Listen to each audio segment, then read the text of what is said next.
right, it's 9 o'clock. Yes, it is. And hello, everybody, and welcome to Town Talks. We are so happy that you can join us here today.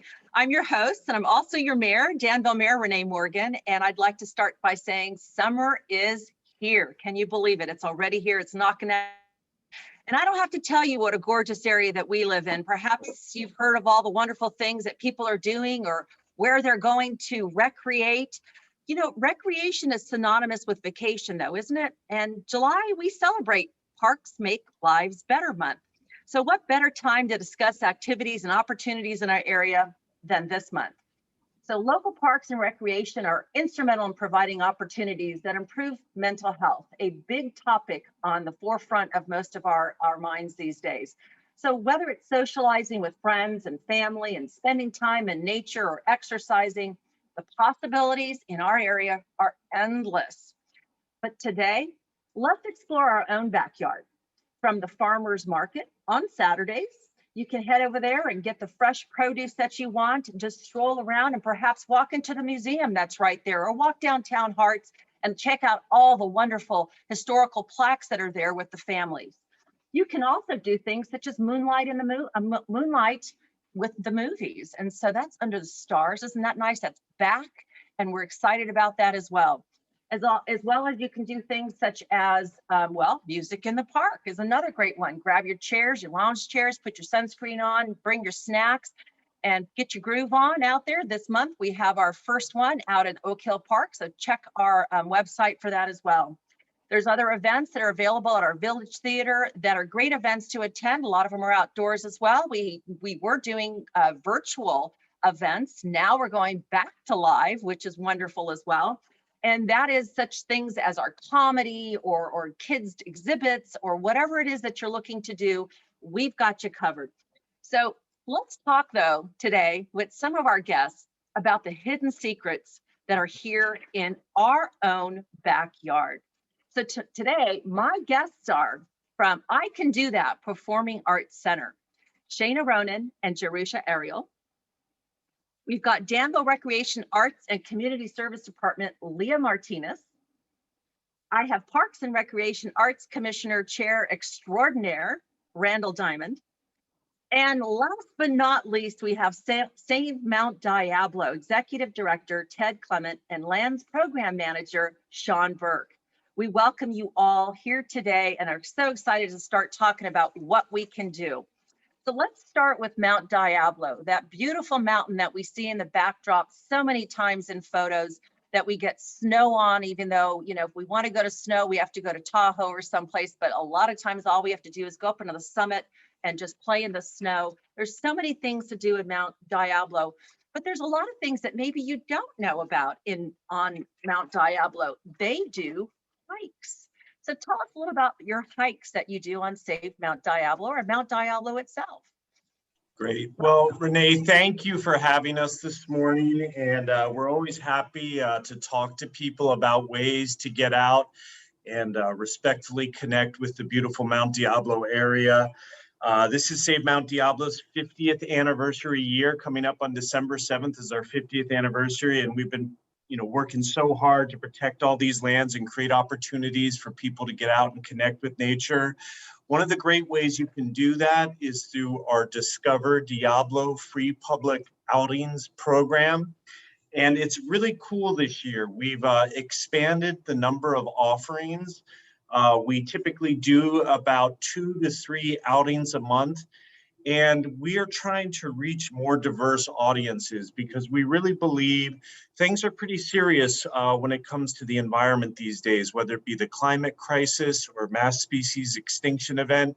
And we really believe the way we will better address environmental challenges is by all falling in love with nature. And that's actually really joyful. And the more of us that get out and connect with nature, fall in love with nature, the more likely we're going to step up and start to address problems like the climate crisis. So in our Discover Diablo program, we've added bilingual hikes to the program so we can reach more diverse audiences.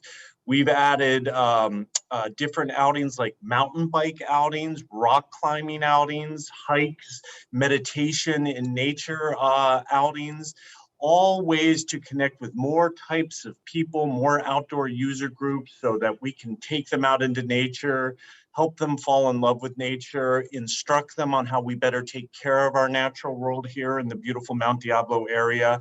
So you can go to Save Mount Diablo's website and look up our Discover Diablo free public outdoor outings program. And the next one is coming up on August 7th. It's going to be at our beautiful Curry Canyon Ranch. And it's a sunrise hike led by our qualified personnel. And it will run from 6 a.m. to 9 a.m. And you can see all these outings on our website again and sign up there. And I'm here with my colleague, Sean Burke, our Land Programs Director. Sean, I don't know if you want to add anything about Discover Diablo. Yeah, it's a real fun series. They're totally free for the public to sign up and access.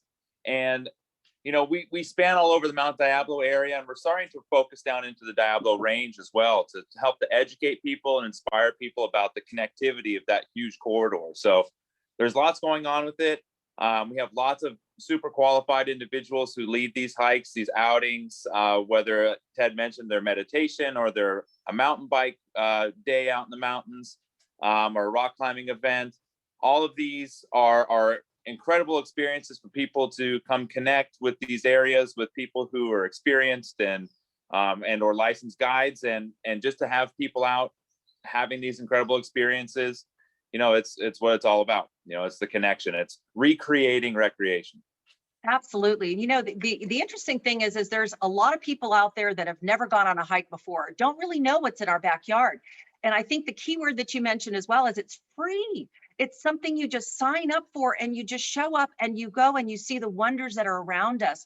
But, you know, somebody like myself who's not into the, you know, the expertise of hiking and all of that, do you have like a ranking system or on your website, does it tell me, hey, I can go on an easy hike, or if I really want to do it up, I can go on a strenuous hike? How does that work? That's a great question, Renee. And we do rate the hikes and outings so that people won't be surprised and they can sign up for something that's appropriate for them. So I mentioned that August 7th outing that's coming up. Its difficulty rating is moderate. Because it's a 3-mile hike. It's not extensive. So yes, when you go to our website and look up Discover Diablo, the name of this free outings program, you will see difficulty ratings so you can pick the appropriate outing for yourself. That's wonderful. That's wonderful. So another thing that, you know, the town of Danville, we do hikes and we've led hikes before and all that. And, you know, I have to say, I went on a hike and, I'm not a friend of snakes. I try, okay, I try, but it kind of spoiled my, you know, here's this big snake going across. And you have to understand, I was raised in the South. And so those things are, you know, my dad taught us everything about moving the rocks back first so that you don't tip it towards you and the snake comes at you or whatever. But I noticed one of them on there that you had was a tarantula hike. Now, let me back up and say this. Being raised in the South, those things can be very vicious. And I understand there's a difference in the type of, you know, venom and animal and in general. So arachnophobia does come to my mind when I see that. But, you know, one way that I got rid of that fear was I went to your Moonlight on the Mountain and you had all these species that were there. And I was able to put out my hand and have this little furry creature that scared me to death when I was a kid, because they would literally jump like 5 feet at you if you aggravated them, which, by the way, boys will be boys, right? They would always aggravate these little guys and they jump on them and they jump right on their clothes, and it just freaked us girls out. So what about those type of hikes? Do you actually get to physically interact with like my arachnophobia issues that I have? Well, you know, Renee, I moved here from Hawaii. I had been doing land conservation work in Hawaii. And so I remember when we first moved here, I was a bit nervous about rattlesnakes myself. And I'll never forget my first close encounter with a rattlesnake. I was trail running in the Lime Ridge area near Mount Diablo. I was mid-stride, elevated off the ground just a few inches, and I heard the rattle go off. And I looked between my legs, and coiled up in thick grass that I hadn't seen was a rattlesnake. So I'm gliding over the rattlesnake's head just a couple of inches at most. The rattlesnake could have easily bitten me if it wanted to, and it didn't. And I really learned then that it's all about respect. That this was an incredibly respectful creature. It was giving me a warning. And as long as I treated those creatures with respect, I would be fine. So you start to realize the more time you spend outdoors, a lot of the fears we carry are just our preconceived notions. And if we can learn to go into nature respectfully, which is what our guides teach people, you have a very different experience outdoors. Our tarantula hike that you mentioned is coming up, and let's see, that is September 4th. Just the other day, Sean Burke and I were actually out mountain biking together, and we ran into Ken Lavin. Ken Lavin is an incredible naturalist, and historian as well, who lives here in the Mount Diablo area. He's volunteered for us for years. He knows a ton about tarantulas. He actually leads that hike for us. And you're not allowed to touch the tarantulas. Again, Okay. It's all about respect. That's how we go into the natural world. We're there to observe very respectfully and not disturb the creatures. And if we go in with that attitude, we're going to be safe and we're going to have a great time. So yes, you will almost certainly see tarantulas, probably up close, but we will give them respectful distance. Sean, anything you want to add? Yeah, a couple things. So the tarantula hikes are really great in that when you go in the fall, that's when they're migrating and they're looking for mates. They're cruising through. Sometimes you'll see a handful of them. Sometimes you can see a whole trail of them just cruising down the trail, and they're a super docile animal. Same as rattlesnakes. I was a park ranger before I came to Save Mount Diablo in the Mount Diablo area. And so the fall, you start seeing the tarantulas, kind of schlepping down the roads or down the trails. And it's the same with rattlesnakes.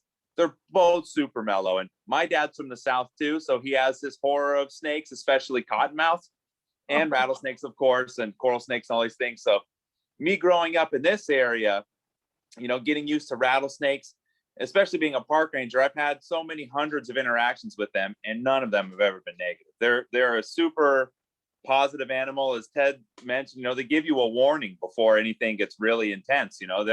They'll rattle their little tail, they'll read you, and then they'll react. And so as long as you're respectful to them, same as the tarantulas, it's, you're living with one another. So that's one of the cool things about these programs, is it kind of puts people in these scenarios, these situations where they can observe and they can come back with this newfound knowledge from these experiences, and it can help them going forward in the future with all these other experiences they may have with connecting to these places. So they're pretty special in that it can put a person in a place and help all of the inferences that are coming in that can help build them, for the future as they go on. So they're pretty incredible experiences. Yeah, it's so important to understand how to interact. And I think that's it's that survival type of, what do you do? And like you said, if there's a snake that's, doing his rattler, which I've heard numerous times, like your father, I'm sure, living in the South.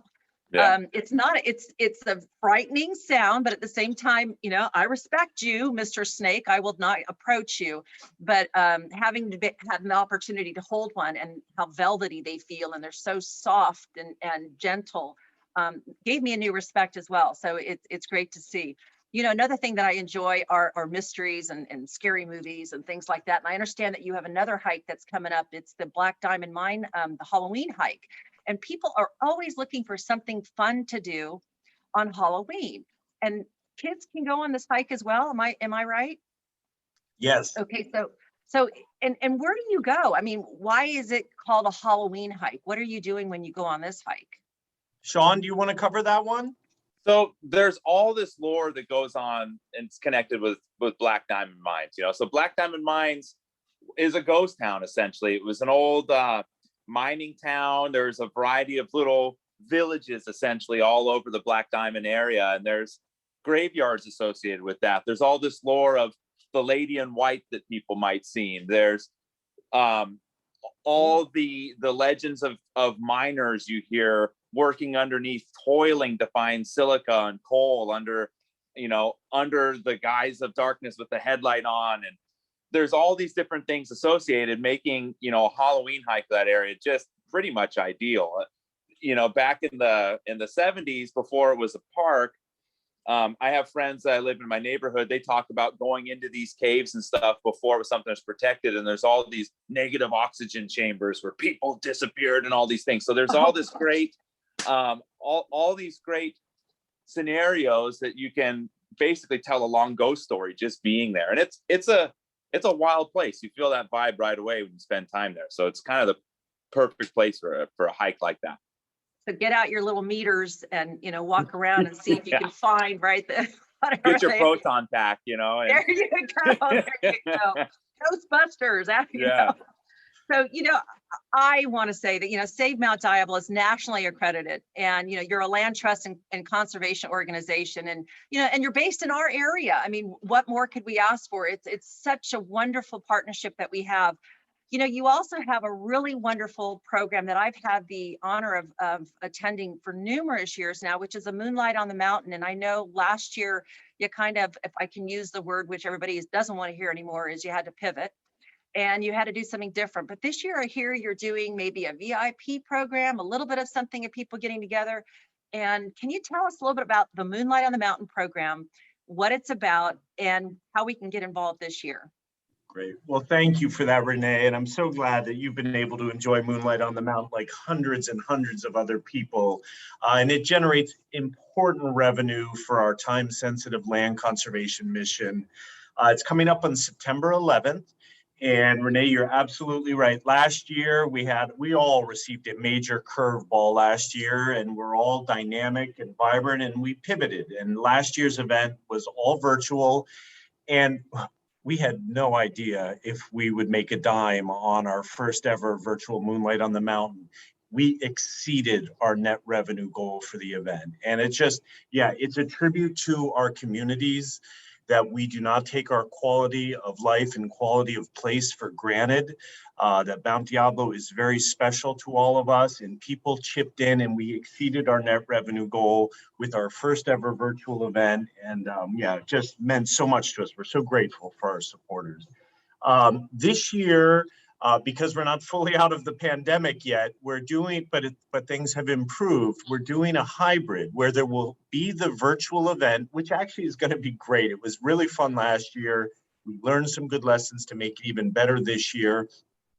And there will be a smaller in-person party so we can keep people safe and make sure people feel comfortable at Summit Ranch, the beautiful Summit Ranch right near China Wall. And you can go to our website and just type in Moonlight on the Mountain and you'll see all the information come up so you can be part of it this year. It's a really special time, even if it's virtual. That's wonderful. Thank you so much for that information. I wanted to go ahead and move on, if you don't mind, and talk to our Parks and Recreational extraordinaire, Randall Diamond. He's one of our commissioners. He's also the chair of the commission this year. And he's been involved. How many years, Randall, have you been with the commission now? I think 12. Wow, that's wonderful. And the thing is, we're talking about people getting involved and wanting to give back or have their voice heard. And, the Danville does this so that we have an outreach and a diversity within our community to be able to find out what people want to do in our parks or for recreation or whatever it may be. And I know all of you have been working really hard. You have the strategic plan that you're working on right now, and you've got 2 children. What do you both do, as husband and wife, to bring those 2 kids out? And they're difference in age too, right? So boy, girl, Right. And difference in age. What do you guys do in Danville that people might want to know about that are some hidden treasures? Sure. Well, first thing, I just want to make sure that I give credit due to our current chair, who is Jane Joyce. I'm vice chair, and I just wanted to make sure that I clarified that on Jane's behalf. Thanks for the question about my family. It's fun to have both a 14-year-old and a 7-year-old out in the community, because when I'm with my 14-year-old, there's a lot of focus on sports. And so the Parks Commission has been focusing on tiny flourishes. And when my son was at rugby practice a year or so ago, he went to one of the bottle fillers, which was something that didn't exist in our community. And so the Parks Commission and our strategic plan has been looking at what are all of the small details that we can focus on to really make the parks in our town particularly special. And that's by focusing on those tiny flourishes. My 7-year-old, it's interesting. We love to go to all parks in town. And so when I'm at Sycamore, I'm checking out the spongy surface. It's called Pour in Place. And, you know, it wasn't as high quality a few years ago as it is now. And so knowing that she's on a safe surface, or when we went to Hop McGee just a few weeks ago, and she was on, I'm not sure how many people are familiar, but the spinning structure that doesn't seem like it should be legal anywhere was replaced with a globe structure. And and I started pushing her on it. And I thought, if we had 4 NFL linemen, I'm not really sure that we could get this up to the speed of the former piece of equipment. Well, that's by design. Well, you know, I've been on that piece of equipment. I've been on that, and I've, you know, one time, last time. Okay, so I didn't feel too well when I got off it, but go ahead. I'm sorry.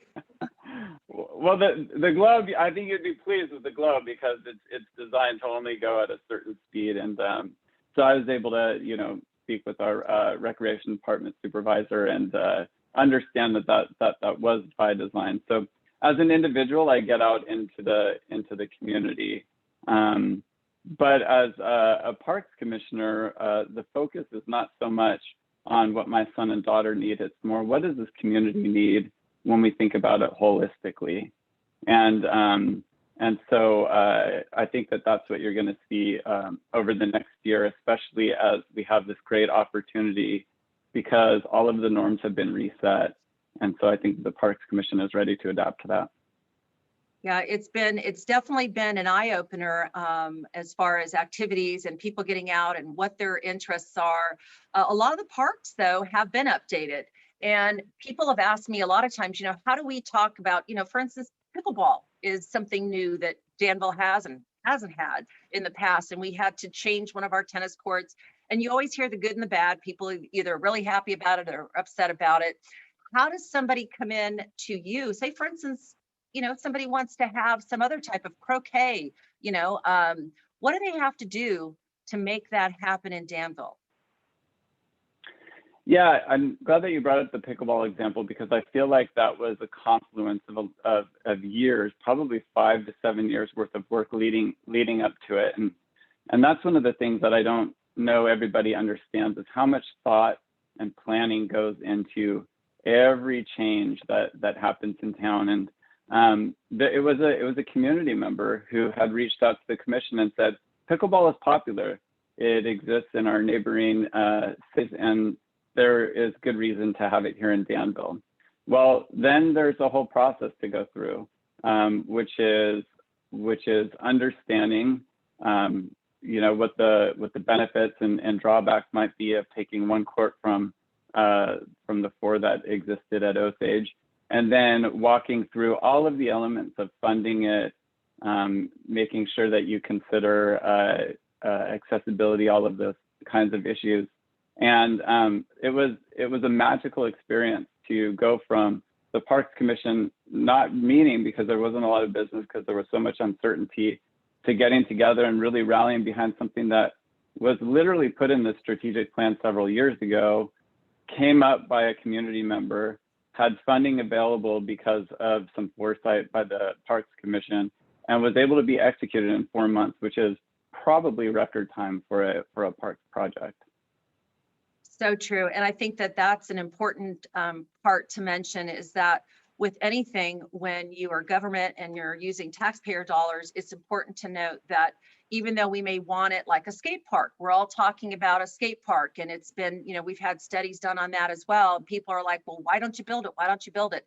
There's a process to it. So everything, you know, with the ideas that come in, it's important to present them. I know that some people have come to me and said, we want to see, you know, XYZ. And I've said, you know, present it to the parks, and that's how it starts. And then it comes to council and it goes from there. And so that whole process is something we could spend a long time explaining, but probably won't today. But I wanted to also mention that we have Leah Martinez here today too. And Leah, you represent the entire part of, you know, Henry is not here today, Perez Alonso. He is actually out enjoying nature right now. He's at Yellowstone and hiking and horseback riding and all of those wonderful things. So not that we didn't want you to be here, but we wanted to make sure that we let you know why he wasn't here.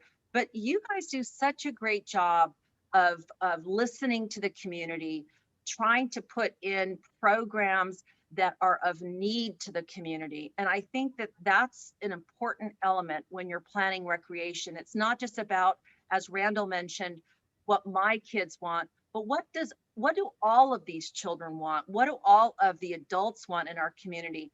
But one thing that's happened is the pandemic has shut down so much that we've had to really change our programs. Things are starting to open back up again, though. Leah, tell us a little about what's going on in that department. Absolutely. Thank you so much for having me, Mayor. The Recreation Arts and Community Services Department had to pivot like many of us have talked about today.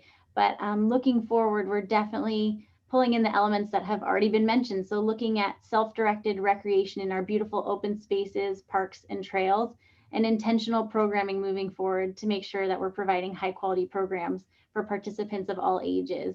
So looking to the fall, we're resuming in-person programming, which is very exciting. Our main publication is our quarterly activity guide. So I have the summer one with me. Oh, you can't really see it.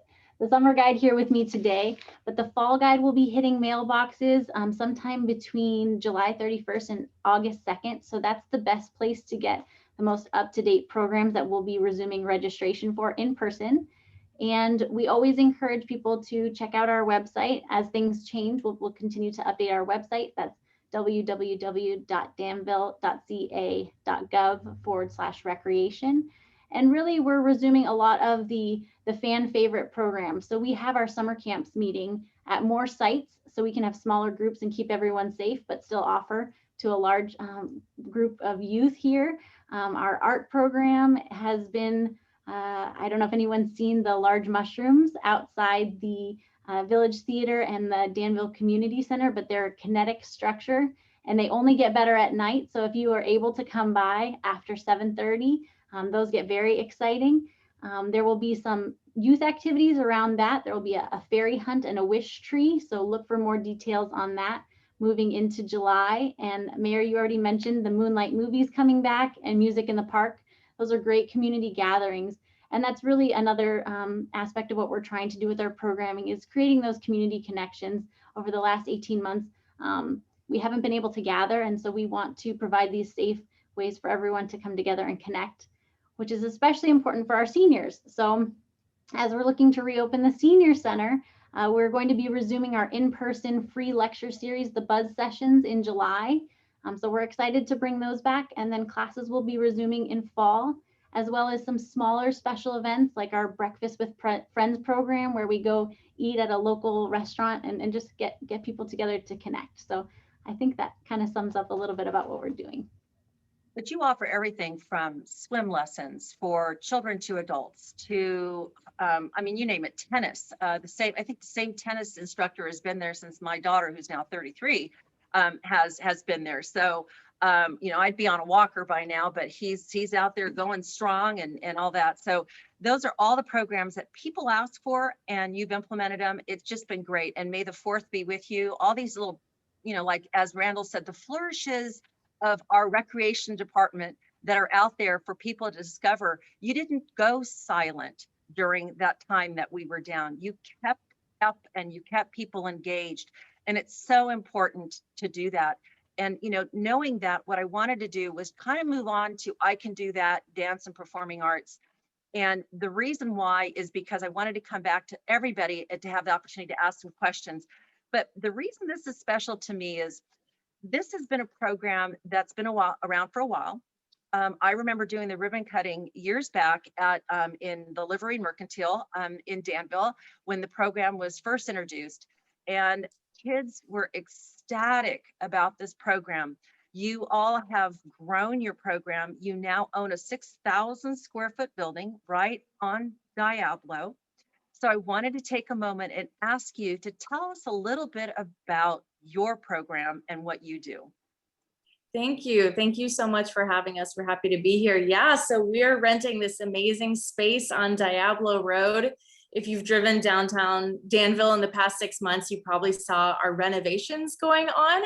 And yeah, it's a great big center. We have 3 different studios inside the center for different types of performing arts activities. We also have a courtyard in the back and a cafe in the front that's wide open to the public. And Jerusha can tell us a little bit about all of our programming. Yes, so we were so very thankful to be able to open our doors mid-March, and we started some programming in April, and now we are in the midst of our summer camps. There are kids right out our door, and those summer camps are running through the month of July for ages 5 to 18. So there's still a few camps coming up. Also, exciting programming we have coming up over the month of July is our Kids Night Out, which we had our first Kids Night Out just a few weeks ago. And now on July 24th, we will be holding our second. It's a night for parents to drop off their kids, bring them here to the center, and we have games, arts and crafts, some karaoke and dancing in a different room, and movies playing. We serve dinner, and it's an opportunity for the kids to have a great time and for parents to go enjoy downtown Danville as well. So we're really excited about that coming up. We're putting out our planning for the fall, and that will be coming out mid-July. And we have so many things planned. We are very excited to be able to get our kids back on the stage.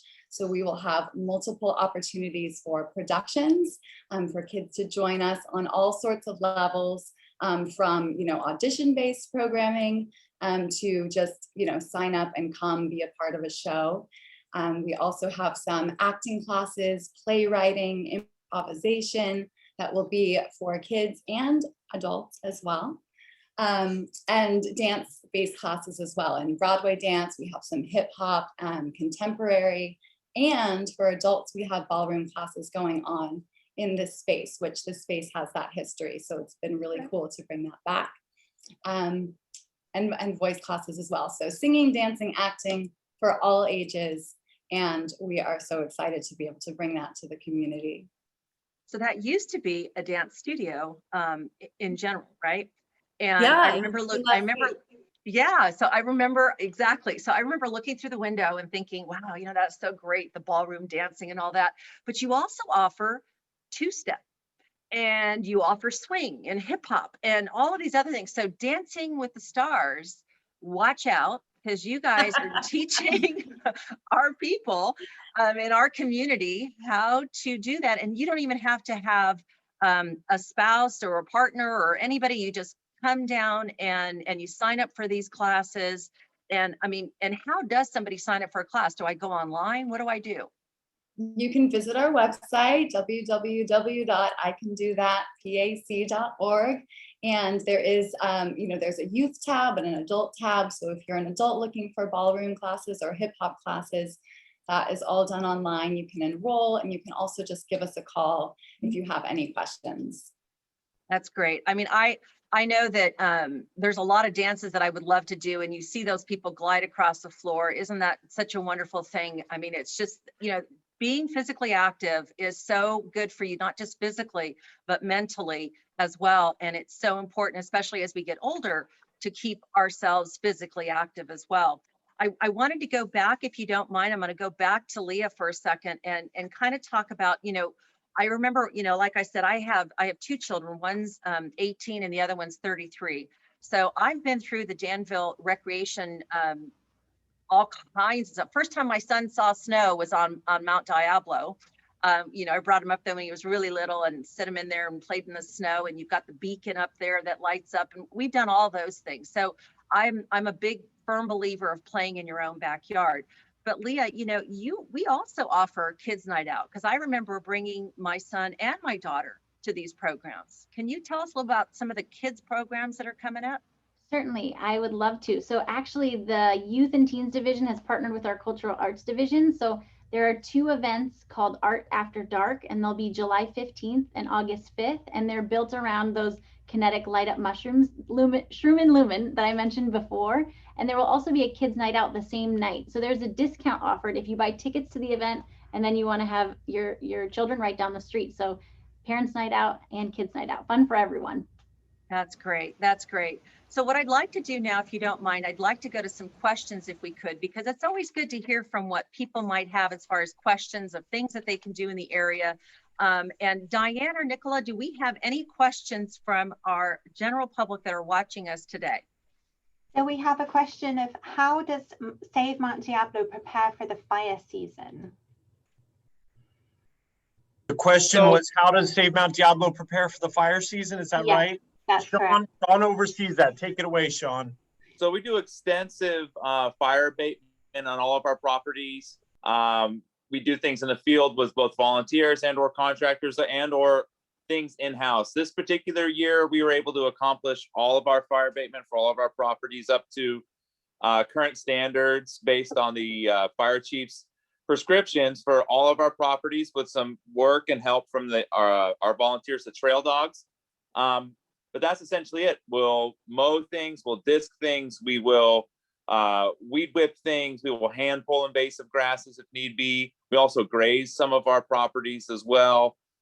So we basically do everything that we can to make sure that our properties are as safe as possible during these fire seasons, and have a great time doing that. It's extremely important to us. Yeah, it's very important, especially now with the drought. It's extremely important that we're watching that. And I know that, recently, we've had a fire that started and was put out immediately. So it's a great partnership that you have as well with the Conch Fire as well as San Ramon Valley to make sure that that's taken care of, because we enjoy that mountain and it does roll directly down into a lot of residential areas. So are there any other questions? So yeah, we have a question about senior activities. If Leah could talk a bit more about senior classes this summer. Certainly. So what we have in place right now is kind of a hybrid of outdoor activities as well as the virtual program. So we do have senior softball and senior bocce taking place outdoors right now. We will be bringing in, like I mentioned, the free lecture series. The buzz sessions will be coming back in-house in July 13th and the 27th. And then we have a couple of smaller clubs that will start meeting in person, and our virtual classes are being offered through Zoom. So that was one of the ways we bridged the gaps over the last year and a half. And there's definitely still opportunity to get involved with a fitness class or learn a new skill. And I always say the class is obviously high quality and important, but so is that 5 minutes at the beginning of class too, just to connect with others and start seeing faces again. And so I think that kind of sums up the bulk of the senior programs in place right now. But moving towards the fall, we're going to have a much more robust schedule. So remember to check your mailboxes late July, early August to check them all out.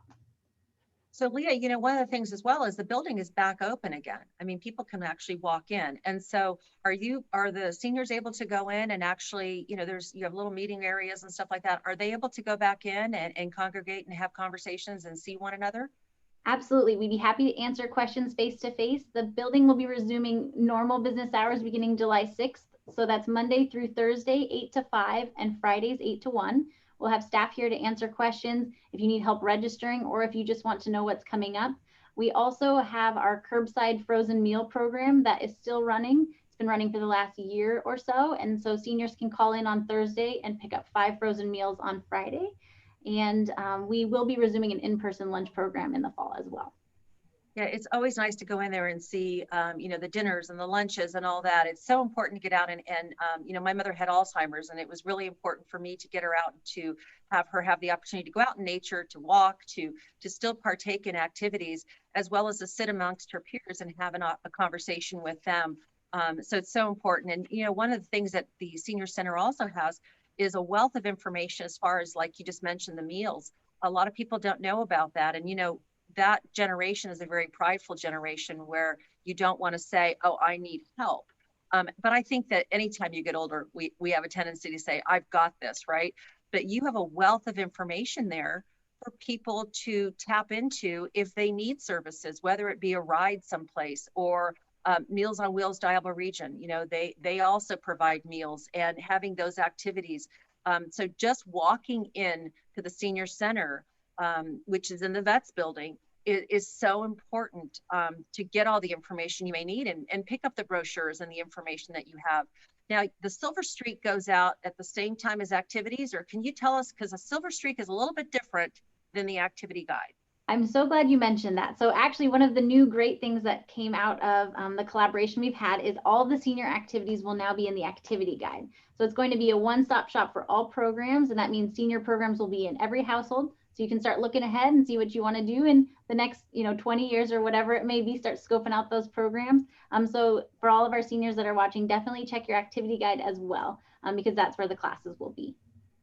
So one of the things that I really enjoy doing, my kids love to go camping, and I have to be honest. I mean, I did it. I said I did it, but I didn't. I'm not a fan. I don't like the dewy feeling. I don't like the ticks. I mean, I'm just being honest, right? But I did it. So I know that Danville did, the family campouts, right? Right. And you did swimming and you had food and you have movies and all that.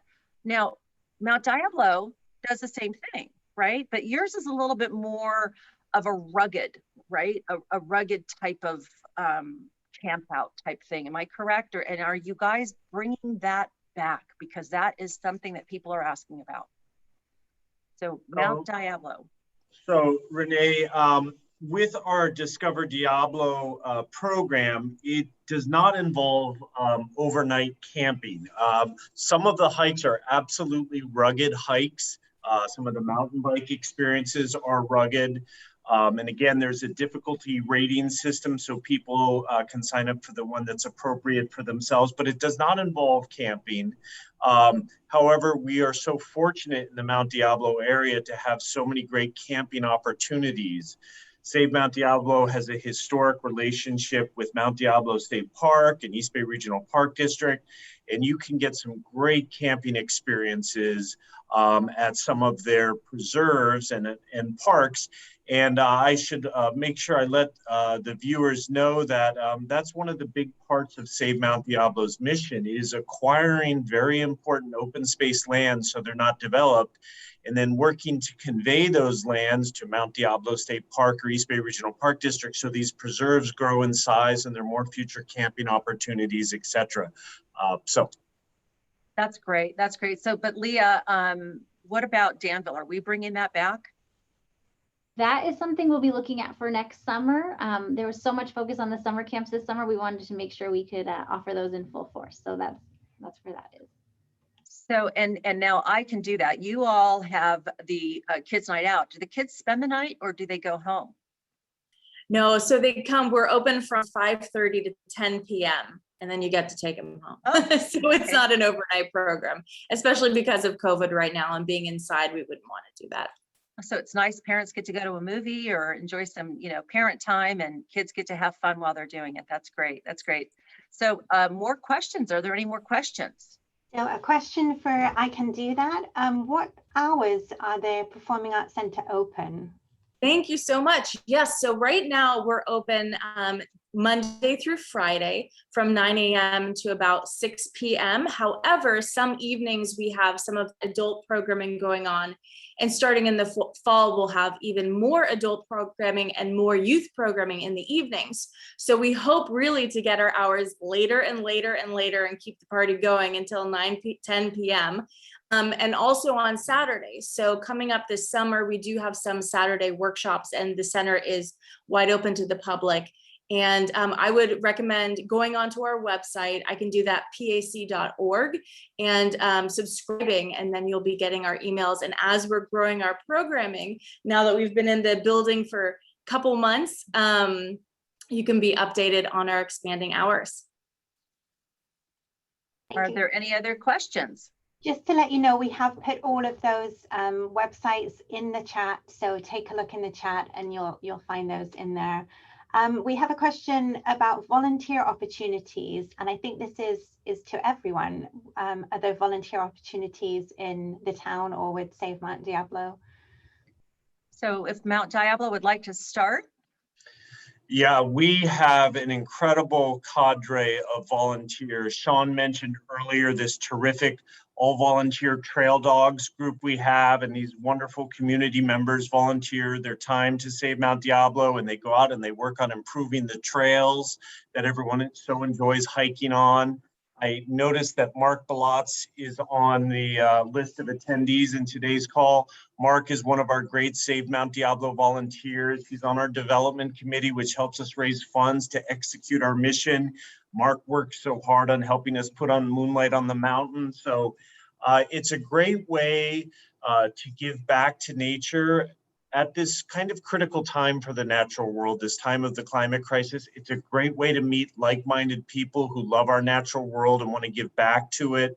So you can actually go to our website and you'll see a volunteer link where you can learn more about our volunteer program.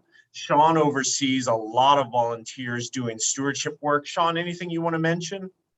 Sure. So, this kind of goes along with the idea I mentioned earlier, recreating recreation. Volunteer stewardship projects is, these are recreation activities. If you think about it, you're coming in on your free time, you're connecting with people with like-minded motivations to help promote, preserving conservation of these beautiful places. So we do a variety of different volunteer projects in the field, from watering native plants that we planted at restoration sites, caging trees, building trails, installing and removing infrastructure, whether there's some old barn or something, taking that down and or putting in a split rail fence or things like that. There's a variety of projects. And in fact, we'll be having a volunteer, what we call Dirt Day, at the end of July.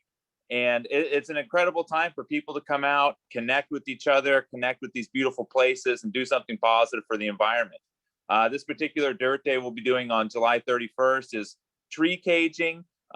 We have tons of trees in this area, as we all know, but there's certain trees that just need a little bit of help, especially in the climate crisis right now in our drought, to help promote their populations and to get people out, connect to them, learn about them. That's our main mission for our volunteer projects. Well, that's so important. So you said tree caging. So you're putting actually the caging around them to protect them. Right, indoor tree tubes. And it's an interesting thing, but it makes total sense. You'll be cruising through these hillsides in the summertime. They're all golden, right? But then you'll see all these small little tree volunteers that have popped up that are green. Little deers definitely see that.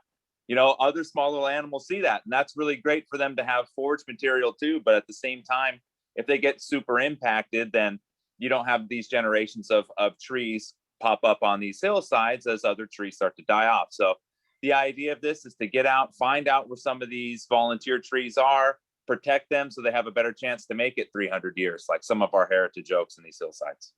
True. What about I Can Do That? Do you have volunteer opportunities as well? We do, yes. We currently have a volunteer program with some of our older students. It's called our Director's Assistant Program. And so kids get to volunteer to work closely with the director and assist them throughout camps and classes. So that is exciting and growing. We're also working with National Charity League, and they have been volunteering with us over the past years at our production. So as ushers and helping with concessions. So we're hoping to get back to that. They'll be helping supervise with Kids Night Out.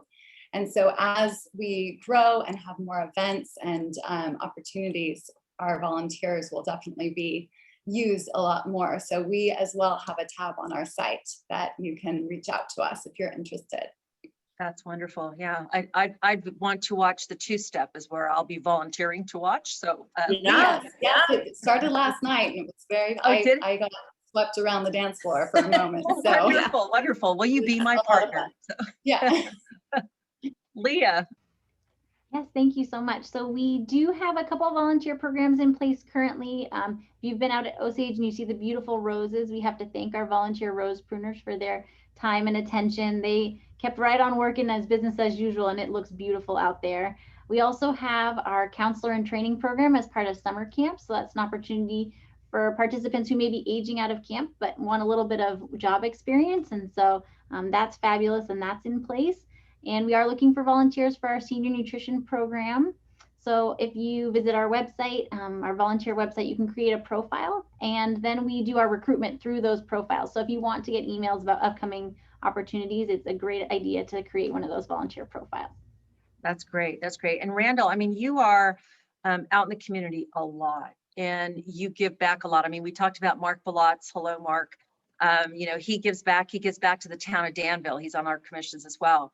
And then you have Randall Diamond. His son is in Scouts. He just got back from a trip with his son. And you volunteer a lot in the community. Do you have any ideas for our listeners as far as what they can do in the community and how to get involved, not just from the town, but from a parent's perspective? Yeah, I have a few thoughts. The first is that I've always emphasized to people who are not on commissions what a profound impact that they can have on the community if they do find a topic that they're passionate about that they can persevere and follow through on. So if there are areas that you would like to see change in the community, definitely contact one of the commissioners and work with us, because we're always looking to adapt and amplify the theme of adapting to community needs. So important. I've lived in Danville for over 30 years, and yeah, I know I'm aging myself. It's okay though, I'm okay with that. But my daughter went through the San Ramon Valley T-Birds, right? She was a cheerleader. She started out really young. My son played football for them, and it's a great pivoting thing for them to get the confidence that they need so that when they get older, they can get into a sports program at their schools or high school, whatever it may be. It gives them that skill set. And they also accept volunteers. A lot of the parents that are out there that are coaching have either played football or have something some of them don't have children, but have played sports or professional sports and are giving back to the community. There's their websites you can go on. Baseball, they have the opportunity to give back for people that have played possibly college ball or even professional, have come back into the community and given back to our kids their skill sets of what they've learned and volunteered. It's very rewarding to be able to go back into your community and to give back, especially when you're passionate about something. Randall, one of the things with the Boy Scouts, you've given your time as a Scoutmaster and have been there. I know that from my perspective, it's so important. Not only you're watching your children grow, but you're also giving back your skills to a community and to these kids that will remember you for a lifetime. They'll go back and say, I have people walk down the street and say, Coach Renee, and I won't recognize them, but I do, once they say their name, I do know who they are, and you've made an impact, and that is invaluable of a feeling that you can have. There's other ways to get involved in our community. If you just go out to the websites, I know my daughter does equine therapy, and a lot of children with disabilities, such as either, and even adults, PTSD, whether it's work related or whatever, these type of programs are available in our area. We have horseback riding lessons. We have therapists that are in the area that are giving back. When you talk about the shroom and lumen, which I have right here, I found it fascinating. It's every 5 minutes, by the way. I learned that it grows and then it goes back down again. So anybody that's from the 70s that wants to go out and watch a shroom and lumen, it's one of those, never did the psychedelic stuff, but I can tell you what, if you ever want to see something that looks psychedelic, these things are pretty cool. Are there any other comments before I put my foot in my mouth? Are there any other comments from any of you of things that you see in the community that you've had a great time getting yourself involved with or giving back? And I know, Randall, we ended with you. Maybe you'd like to give us a little bit of an insight on from you. Well, it's funny. I actually wrote down when you said recreation is synonymous with vacation, and I'm thinking about the flight we got in late last night. Finally got a nice hot shower this morning and got rid of the grizzly beard. But that adventure that I went on with my son, it was not a vacation. We were in New Mexico. We were as high as 12,000 feet elevation, and it's all about the boys growing into young men, and they had to grow physically. They also had to grow mentally. And my biggest hope is that they took away from that trip a feeling of self-efficacy. And it's interesting because these trips they're not fun, but they're worth it. And And it was really neat to see these guys. And also we definitely came back kind of exhausted. But what I shared with the young men who were on the trip, there were 10 of them, was that I've been on the, there was one I went on 15 years ago when we summited Mount Shasta. And now I'm at the point where I have perspective and I understand that all of the difficulty that we went through is worth it, because I've received their graduation announcements, their wedding invitations, and now they're having children. And you can go spend a week or 2 weeks with these young men and impact their lives, where you become a part of their lives forever. And so serving the community, serving people so that they can grow into contributing community members themselves when they grow up, there's nothing more rewarding. That so well put, and it's so true. It's just it's a heartwarming to give back. You know, so many of us complain about, you know, this isn't right or that's not right, especially in this past year.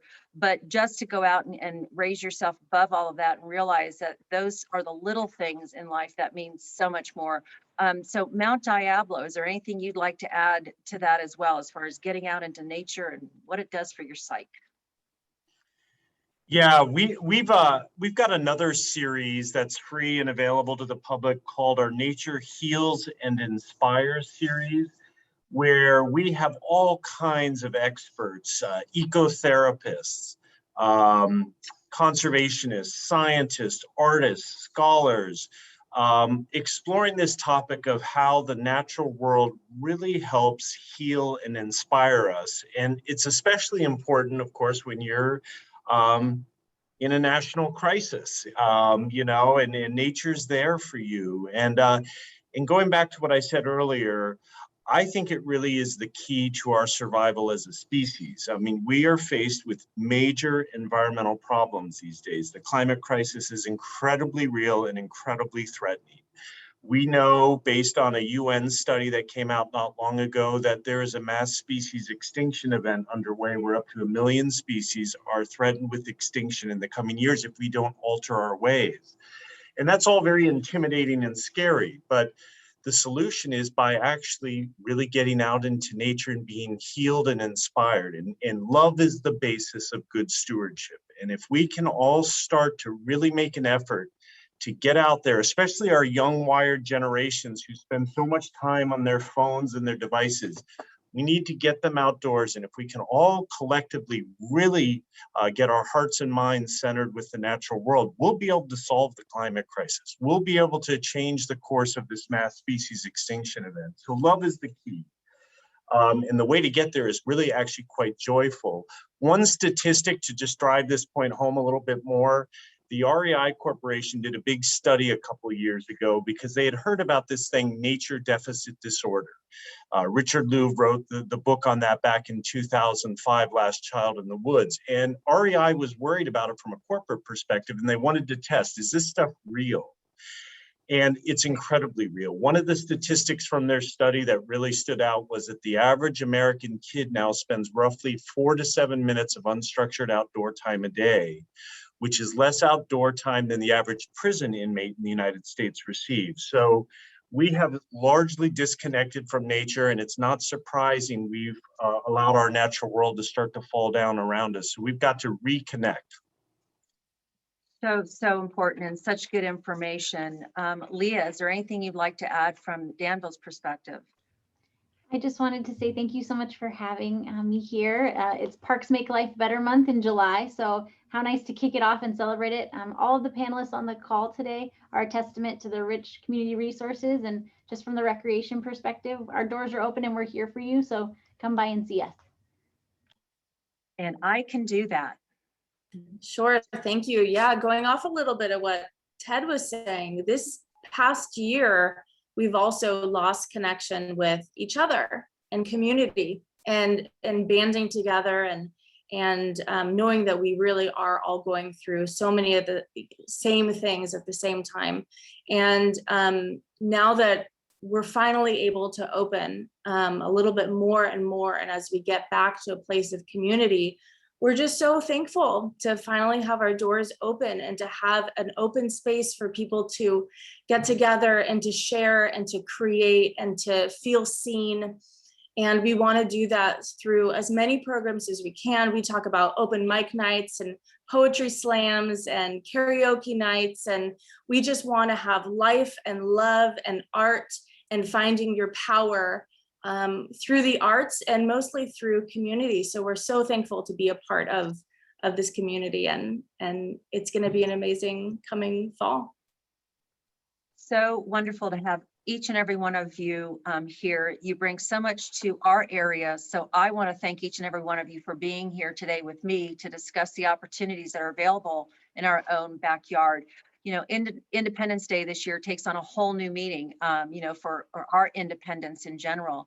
And, you know, the future does look bright, and we have to keep our smiles on our faces and our heads up, and get out in nature, get out and shake a leg, and you know, get together again and slowly see those smiles come back that's been hidden behind a mask for way too long.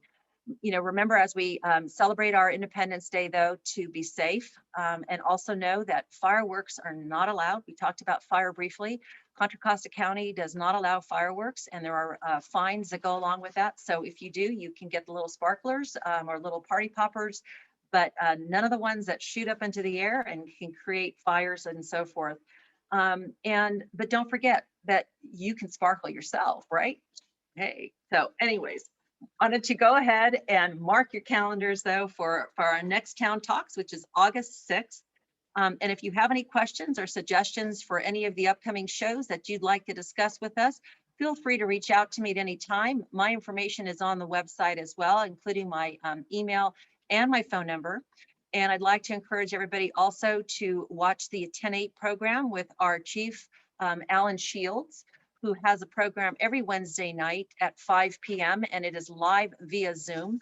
So as we go on to our next topic before we leave today, everybody, happy 4th of July, be safe. And I want to let you know also to make sure that you stay positive, test negative, and keep in touch. We'll see you soon. Bye, everybody.